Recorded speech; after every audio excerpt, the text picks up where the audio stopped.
Matt Lenihan for Boxing Social in association with Empire Fight Store and our Kings. We've got one of the regulars back on in Dan Rafael, providing insight across the globe in boxing, but obviously a lot of the American stuff mainly. Let's just talk about what's been announced. We've all been expecting it. There was a spanner in the works, I think, a few weeks ago where there was rumours that Dana White may not be involved, and then the location was up in the air. I think they're saying it could have been in New York, LA, still Vegas. September 13th, anyway, is the date. Canelo versus Crawford, live on Netflix. I've not seen the venue, but I'm assuming the stadium and T-Mobile will be the ones in play. Happy it's finally announced and look forward to an absolutely mega fight. Yeah, listen, I mean, the way that it was originally handled in Saudi Arabia in the moments after Canelo defeated Skull to become the undisputed champion again at super middleweight, and Crawford joined him in the ring, and Turki Al-Sheikh announced the fight, they said September 12th in the big stadium. And he, in Las Vegas, he meant Allegiant Stadium, which is, the big 70,000 seat, newish stadium where the NFL Las Vegas Raiders play.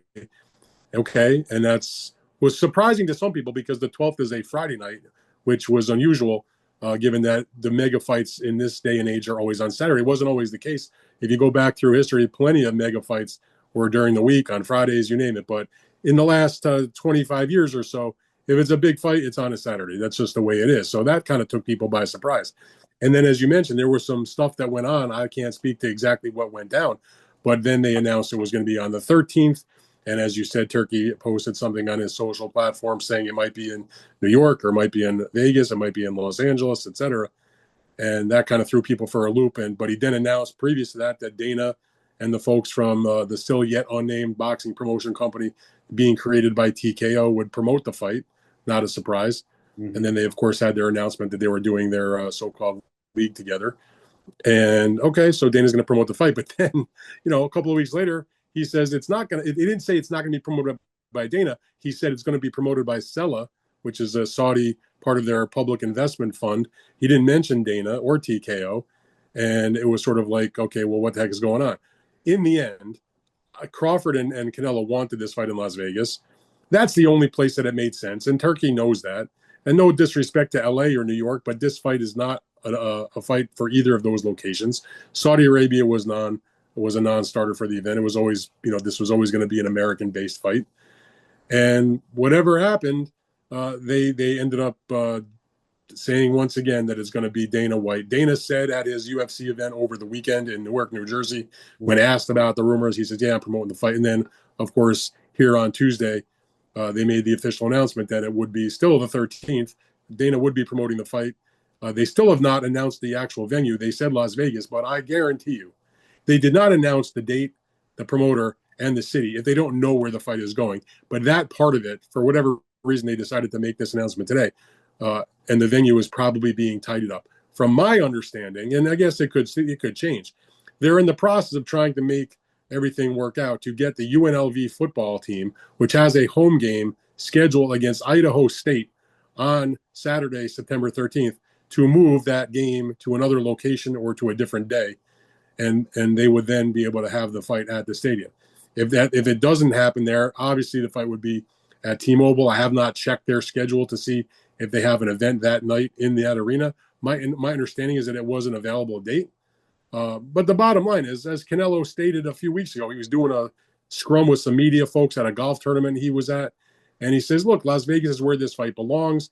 Nothing bigger than a big fight on the Mexican Independence Day weekend holiday, which is what this would be. And in the end, it's going to be Dana. It's going to be Turkey. It's going to be Las Vegas. And the big thing is it's not going to cost all the boxing fans of the world pay-per-view money. This would normally have been like a $90, $80 pay-per-view. But Netflix seized value in a mega events. They did the Tyson-Jake Paul event. They're doing Amanda Serrano and Katie Taylor in their trilogy fight coming up. And now they're spending, I would presume, 9 figures-ish to do this event live on Netflix around the world for all of their hundreds of millions of subscribers. How refreshing is that for someone like yourself, Dan, who's obviously, you've seen the days where, you're paying upwards of $70 for a pay-per-view. I mean, people in the UK, when it goes over the £20 limit, there's people are complaining. I'm like, you've no idea what these guys are going through just to watch a normal fight. So to hear it being on Netflix, I suppose from your point of view, are you going, that's great, it's just part of normally everybody's subscription. It's, much more accessible to the fan as well. I mean, certainly that's a good thing. But here's the thing about it. Look, I'm happy that it's not going to cost everybody money. But the thing that I don't think a lot of the boxing people quite understand, the folks that put these events on, is the typical boxing fan, and even the mainstream sports fan that might buy just the biggest of big events. They bought a Manny Pacquiao and a Floyd Mayweather. They bought the biggest Canelo fights or Oscar fights, that type of thing. Oscar De La Hoya when he was fighting, or Mike Tyson back in the day. Those folks, they don't mind buying a big pay-per-view event. They understand it's a pay-per-view event. I think where people get frustrated and upset is when you take a good fight, but not a special fight, and you put it on pay-per-view. That's where the rubber hits the road and people get ticked off. So it's awesome that they're putting Canelo against Crawford on Netflix. And if you subscribe to Netflix, which, vast millions and hundreds of millions of people do, it's not going to cost you anything extra. And that's cool. Don't get me wrong. But it's the fans that are the supporters of boxing on a regular basis who are getting asked to pay $65 to watch Edgar Berlanga against Hamza Shiraz. I mean, that's a nice fight, even with the undercard with Shakur and Zepeda. But in my heyday of, back in the HBO Showtime days, that had been like just a nice big time, Showtime championship boxing event or world championship boxing on HBO. That's the pay-per-views that people get ticked off at. Nobody gets upset when they put a Canelo or a Crawford, that type of magnitude fight on pay-per-view. So I'm happy that Netflix, of course, is doing it. I'd like there to be a movement to have some of the fights that they place on pay-per-view regularly that really don't really reach that threshold, and find a way to make some of those available on regular subscription service, whether it's on DAZN or if it's on Netflix or whoever else is interested to join the boxing party.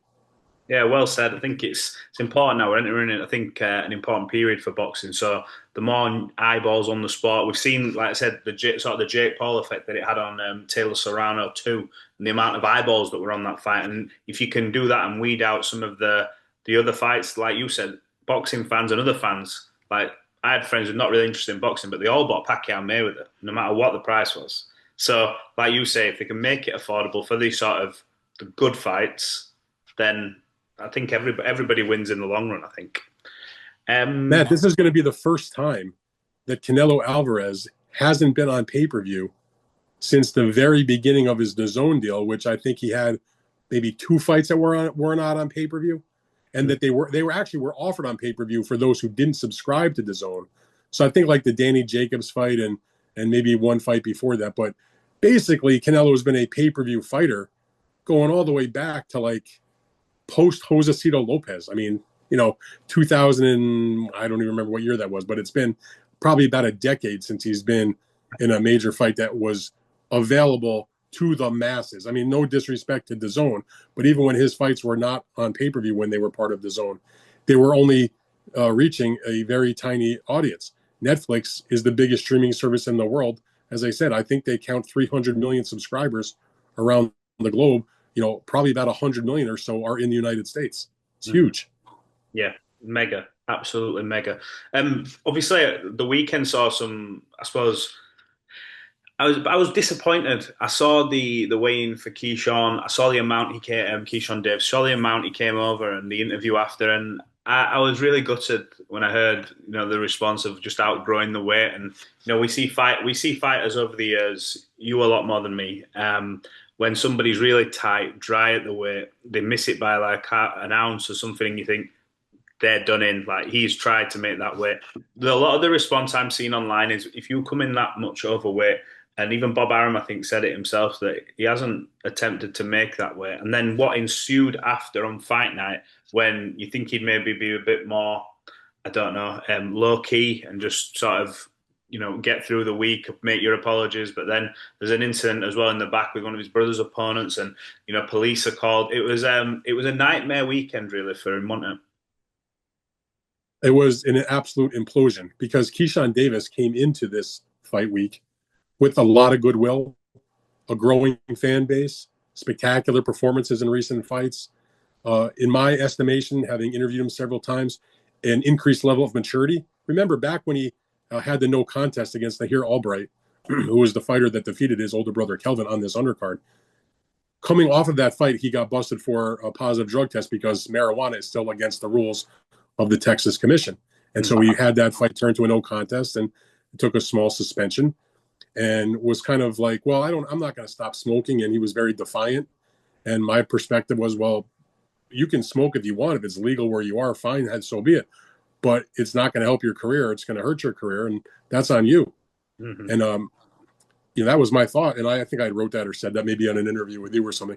But anyway, after that, Keyshawn decided that he was going to stop smoking weed. He said so. I interviewed him before his next fight. He told other people the same thing. He really got his stuff together. He's like, made a decision. I'm not going to do this. It's not good for my career. Probably not good for me just in general health. And if you take a look at his fights post the Nahir Albright fight, including his title victory, including the fight prior to the title win against Gustavo Lemos, he looks sensational. I mean, a really sharp performance. Didn't seem like he had that much trouble making the weight, even if he was a little bit tight. So for him to give up all that goodwill to destroy an event in his hometown, I'm going to paraphrase. I spoke to Bob Arum in the immediate aftermath of the weight problem on Friday when that happened. And Bob's perspective was exactly what I thought, what you're thinking, what you said. If you come in 1 pound over, even if it was 2 pounds over, we probably could have worked something out with the other side and the fight would have happened. Yeah. But at 4.3 pounds, Bob's perspective, and I agree with him, that he didn't really truly try to get down all the way to 135 pounds. Now, Samson Lukowicz, who is the promoter of Edwin De Los Santos, who was supposed to be the challenger for Keyshawn's title, which is now obviously vacated because he didn't make the weight, they were willing to negotiate and to see what they could do about making a deal. But the perspective that Samson had was behind the scenes at the weigh-in before they stepped on the scale. He said to me that he saw Keyshawn kind of dancing, smiling, kind of playing around.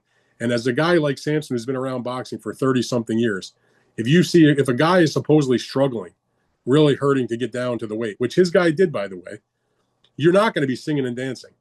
And then when he kind of patted him on the back, he didn't feel like he was dried out, but he didn't give the true effort.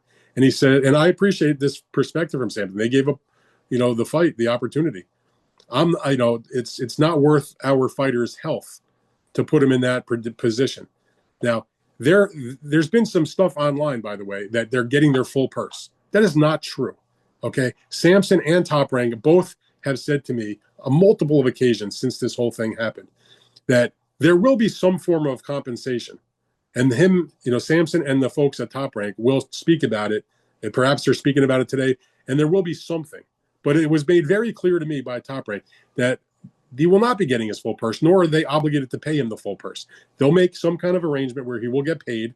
He's not going home to the Dominican Republic empty-handed. He'll get something. But whatever it is, he's still going to have given up hundreds of thousands of dollars for not going through with the bout.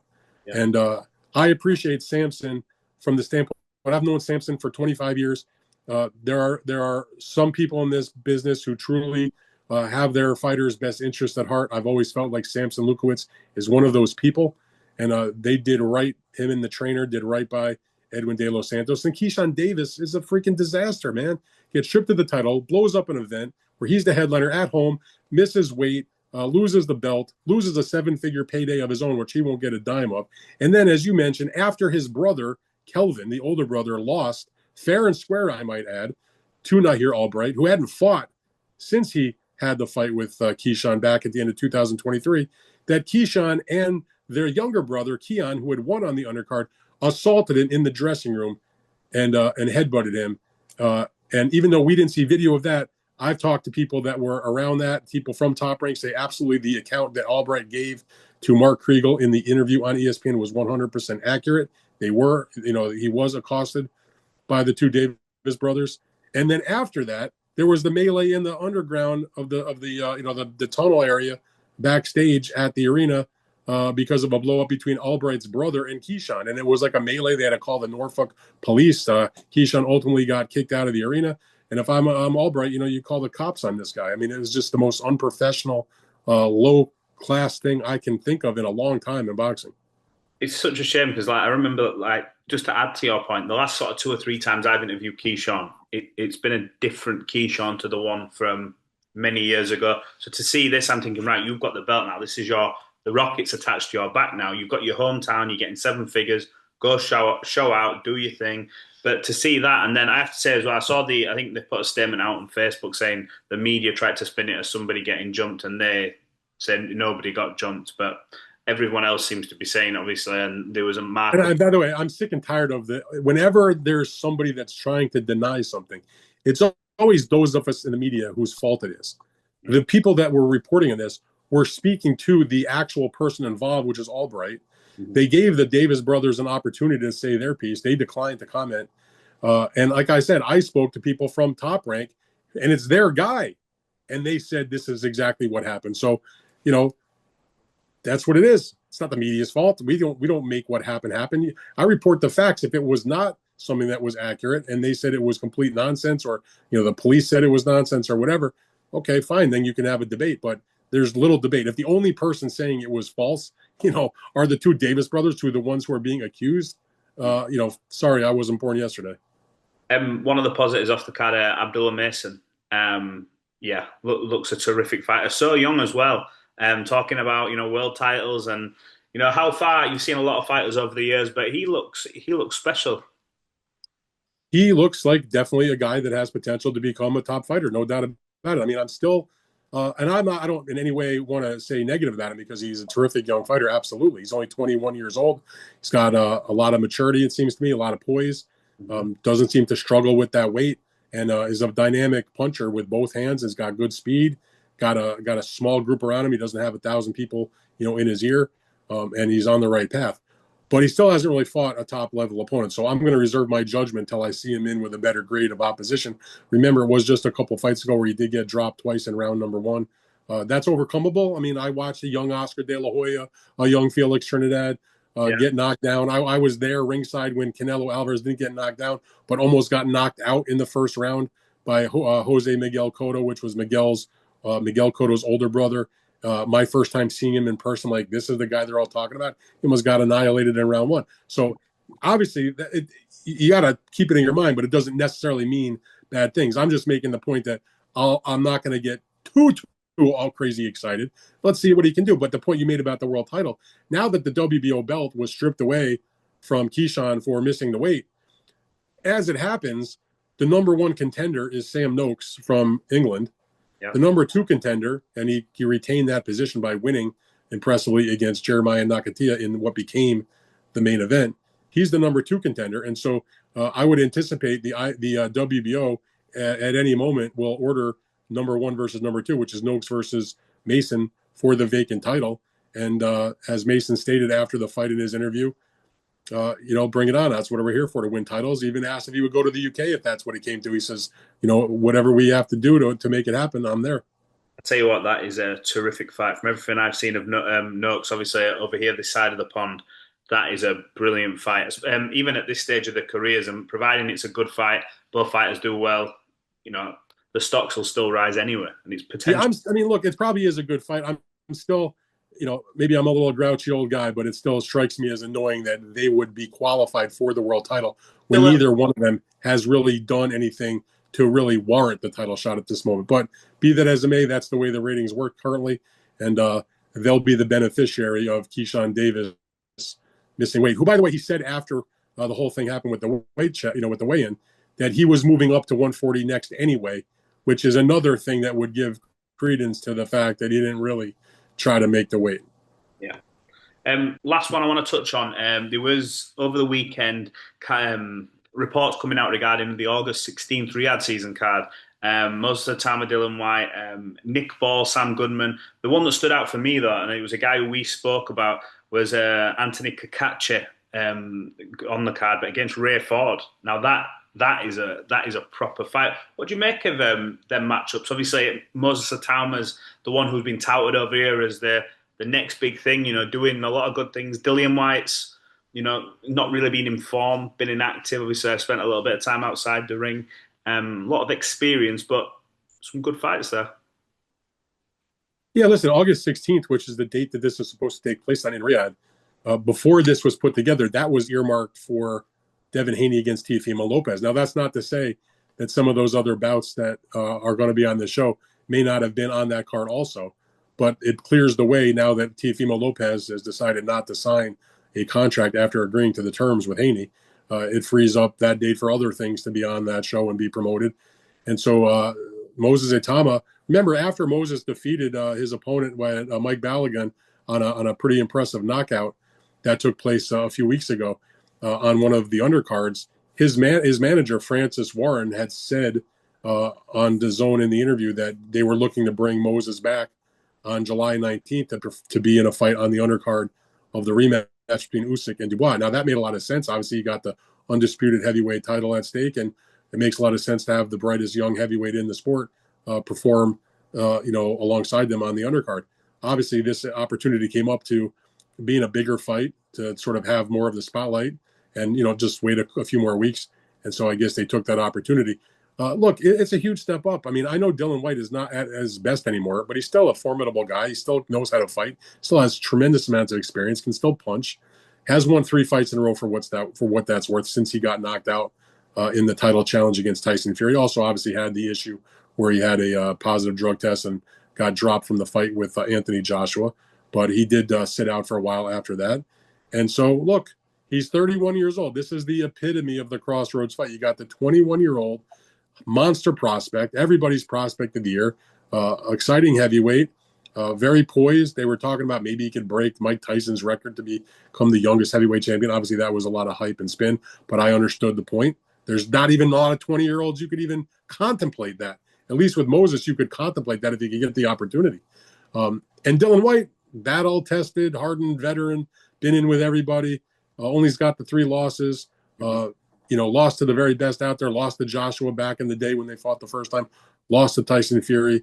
It's a test. And as you mentioned about those undercard fights, Nick Ball is one of my favorite fighters to watch. Every single fight he's in is entertaining and exciting because he just comes at you like a machine. Has tremendous, as my friends in Britain say, got that engine, got that second gear. Yeah. Look, Sam Goodman, who was kind of snake bit, he's really 122-pounder, a junior featherweight. He was all set to be the mandatory. He was mandatory in actually 2 different organizations to be challenging Naoya Inoue. The fight was actually scheduled for December. He got cut in training. They postponed the fight till January. He got cut again on the same spot in training, and they said, see ya, and and Inoue took on a different opponent. So Sam Goodman kind of saw the opportunity for that title kind of go away. Guess they got offered this shot at Nick Ball, and so they'll take that opportunity. I mean, that should be a fun fight. You ever watch Goodman fight, you watch Nick fight, that's going to be a collision.